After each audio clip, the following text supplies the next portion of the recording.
হরে কৃষ্ণ সুধী ভক্ত সজ্জন, তো আপনারা জানেন যে বাংলাদেশে গত 2-3 দিন ধরে অত্যন্ত ভয়াবহ বন্যা পরিস্থিতি চলতেছে। তো এই বন্যা পরিস্থিতিতে প্রায় লাখ লাখ মানুষ এই বন্যা কবলিত হয়েছেন এবং ক্ষতিগ্রস্ত হয়েছেন। তো এই বন্যা কবলিত ক্ষতিগ্রস্ত মানুষদের পাশে দাঁড়ানোর জন্য অনেকেই রাজনৈতিক থেকে শুরু করে অরাজনৈতিক এবং ধর্মীয় সংগঠন সকলেই এই সাহায্য সহযোগিতার জন্য এগিয়ে এসেছেন এবং তারা বিভিন্নভাবে ফান্ড কালেকশন করেছেন। তো এখানে আমরা দেখতে পাচ্ছি এখানে আমাদের কিছু ছাত্র সমাজের পক্ষ থেকে তারা এসেছেন এই বন্যা কবলিত মানুষের পাশে দাঁড়ানোর জন্য। তারা কি ত্রাণ সংগ্রহ করছেন, তো আমরা এখন তাদের সঙ্গে আলোচনা করব। তো দাদা হরে কৃষ্ণ, তো আপনারা এই যে বন্যা কবলিত মানুষদের পাশে দাঁড়াচ্ছেন, আপনাদের কি টিম অলরেডি সেখানে রয়েছে?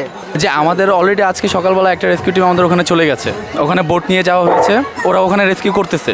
আর আমরা এখানে আবার করতেছি যাতে আমাদের রবিবারে আরেকটা টিম আমাদের যাবে, তো এটার জন্য আমরা আবার এগেন প্রিপারেশন করতেছি। অসংখ্য ধন্যবাদ। তো এই যে আপনারা ফান্ড কালেকশন করছেন, তো এরকম কীরকম মানে সাহায্য সহযোগিতা করেছেন মানুষ?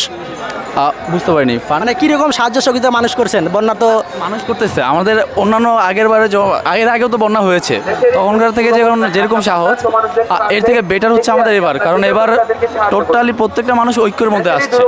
আপনার কেউ ছোট কেউ বড় এরকম না, এখানে সবাই সহযোগিতা করতেছে, এটাই আমরা দেখতেছি, সকাল থেকে করতেছি, আমরা দেখতেছি এই জিনিসগুলো। অসংখ্য ধন্যবাদ ভাইয়াকে।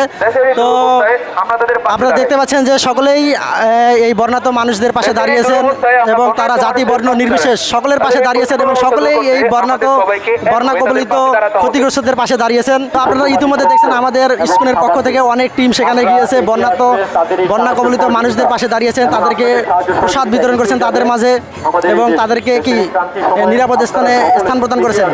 তো আপনারা যে যেখান থেকে থাকেন এবং যেখানেই থাকেন না কেন, আপনাদের পার্শ্ববর্তী যেখানেই এই তহবিল বা ফান্ড সংগ্রহ করা হচ্ছে এই বন্যা কবলিত মানুষদের ক্ষতিগ্রস্ত মানুষদের পাশে দাঁড়ানোর জন্য, আপনারা সেখানেই অবশ্যই যে যা পারেন এই অর্থ প্রদান করবেন বন্যা কবলিত মানুষদের পাশে দাঁড়ানোর জন্য।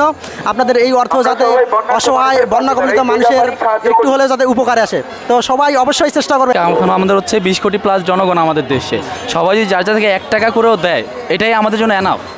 আর কারণ ওখানে হচ্ছে ফেনী, নোয়াখালী, ইভেন আরও প্রায় 63টার মতন গ্রাম পানিতে অলরেডি ডুবে গেছে। ইভেন অল্প পানি না, বোট ছাড়া ওখানে যাওয়া পসিবল হচ্ছে না। সুতরাং আপনারা যার যার জায়গা থেকে যতটুকু পারেন, 1 টাকা 2 টাকা হলেও কোনো সমস্যা নেই, কথা আমরা মানুষ প্রচুর, সবাই মিলে যদি একসাথে আগাই সবাইকে আমরা বাঁচাতে পারবো, এতটুকু আমি বলতে চাচ্ছি সবার। অসংখ্য ধন্যবাদ ভাইয়াকে। তো উনি বলছেন যে আসলে এটা অনেক একটা গুরুত্বপূর্ণ কথা যে আমরা এই দেশে কত 18 কোটি 20 কোটি মানুষ রয়েছি, তো বন্যা কবলিত হয়েছে সেখানে বেশ কিছু লাখ মানুষ।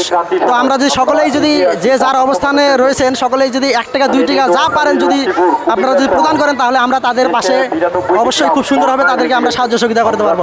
হরে কৃষ্ণ।